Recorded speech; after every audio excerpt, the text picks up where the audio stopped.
নমস্কার। মাধ্যমিক গণিতের একটা অত্যন্ত গুরুত্বপূর্ণ চ্যাপ্টার ভেদ, সেখানে একটা অঙ্ক এখন করব। একটি ক্লাবের খরচ আংশিক ধ্রুবক এবং আংশিক সভ্য সংখ্যার সমানুপাতিক। এখন 120 জন সভ্য থাকলে ওই ক্লাবের খরচ হয় 20,000 টাকা, আবার 100 জন সভ্য থাকলে খরচ হয় 18,000 টাকা। ক্লাবের সভ্য সংখ্যা 50 হলে খরচ কত হবে? এখানে অত্যন্ত গুরুত্বপূর্ণ এই আংশিক ধ্রুবক ও আংশিক সভ্য সংখ্যার সমানুপাতিক কথাটি। এখানে যদি আমরা ক্লাবের খরচ আমরা ধরে নিচ্ছি, আমাদের ক্লাবের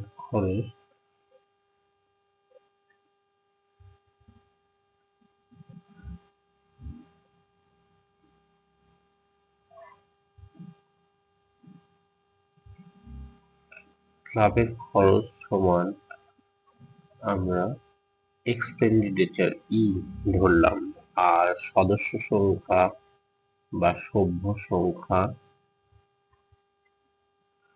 এইটা আমরা ধরছি সাপোজ আমাদের এক্স। তাহলে শর্তানুসারে এটা হওয়ার কথা কি? শর্তানুসারে ওই নির্দিষ্ট ধ্রুবকটা ধরে নিচ্ছি আমাদের সি। তাহলে খরচ প্রপোর্শনাল টু সাম নির্দিষ্ট কনস্ট্যান্ট তার সঙ্গে এক্স। এখানে এখানে এই যে সি, এই সিটা হলো নির্দিষ্ট ধ্রুবক।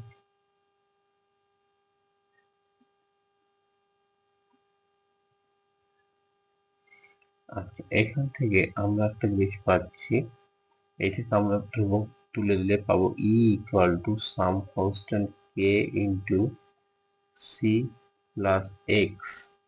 এখানে উল্লেখ করার বিষয় এবার আমার কে, এই কেটা হলো ভেদ ধ্রুবক, কে হলো ভেদ ধ্রুবক। তাহলে আমরা কি পেলাম finally? E equal to K into C plus X. এই E equal to K into C plus X নিয়ে এবার আমাদের অঙ্ক করতে হবে, যেখানে আমাদের যেখানে সদস্য সংখ্যা দেওয়া আছে এবং খরচ দেওয়া আছে সেই হিসেবে। তাহলে আমরা সমীকরণটা আগে লিখে নিচ্ছি, E equal to K into C plus X. এখন ফার্স্ট যখন এক্স ইকুয়াল টু সদস্য সংখ্যা 120, তখন খরচ ই ইকুয়াল টু কত? 20,000। তাহলে আমরা কি পাচ্ছি? 20,000 equal to K into C plus 120। অন্যদিকে আবার আমরা আরেকটি যদি দেখি, সেখানে যখন এক্স ইকুয়াল টু 100, তখন ই ইকুয়াল টু 18,000। তাহলে আমরা কি পাচ্ছি?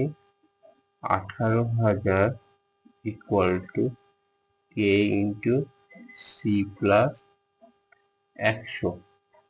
এবারে আমরা এই 20,000 এইটা মানে এইটা 1 নম্বর সমীকরণ, আর এই যে এইটা এটা 2 নম্বর সমীকরণ, এই দুটো থেকে কে আর সি কে বের করব। খুব সহজে 1/2 রোমান 2 করে কি পাওয়া যাবে? 20,000 বাই 18,000 সমান K into C plus 120 by K into C plus 100।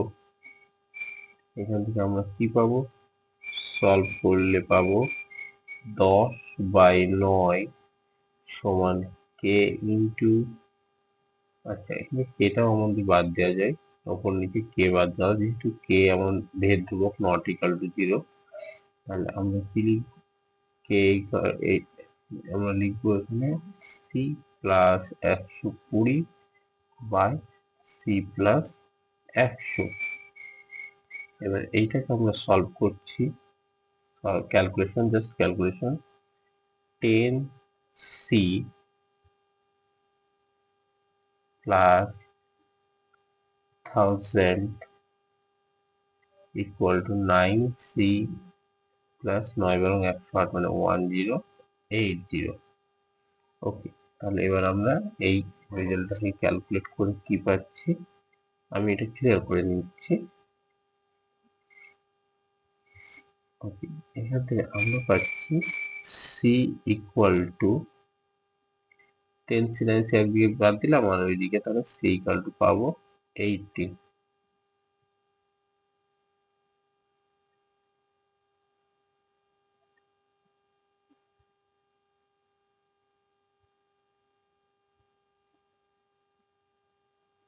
C equal to 80, এই সি ইকুয়াল টু 80 যে কোনো একটা সমীকরণে আমরা বসিয়ে দিচ্ছি। আবার যে কোনো একটা সমীকরণে বসিয়ে দিই, তাহলে 20,000 ধরে নিলাম আমরা এক একটাই বসাচ্ছি, তাহলে 20,000 equal to K into C 80 plus 120।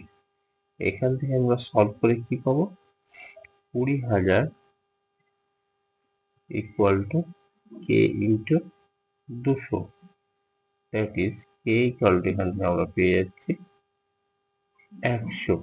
তাহলে আমাদের এখানে দুটো জিনিস মাথায় রাখতে হবে, এক হলো কে ইকুয়াল টু 100 আর সি ইকুয়াল টু 80।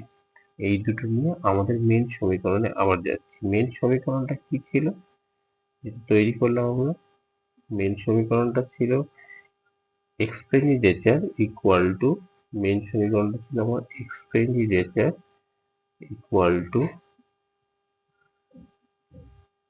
কে, কে আমাদের 100 পেলাম ইন্টু সি পেলাম 80 প্লাস সভ্য সংখ্যা এক্স। এইবারে সভ্য সংখ্যা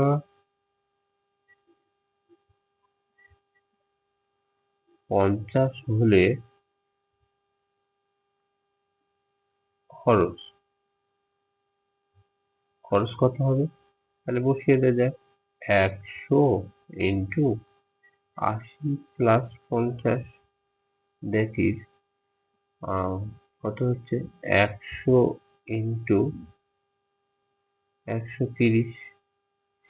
সেখান থেকে আমরা পাচ্ছি 13,000। এই যে 13,000 পেলাম, এটাই আমাদের মোট খরচ। তাহলে অ্যান্সার কত হলো, অ্যান্সার হলো 13,000 টাকা। নমস্কার।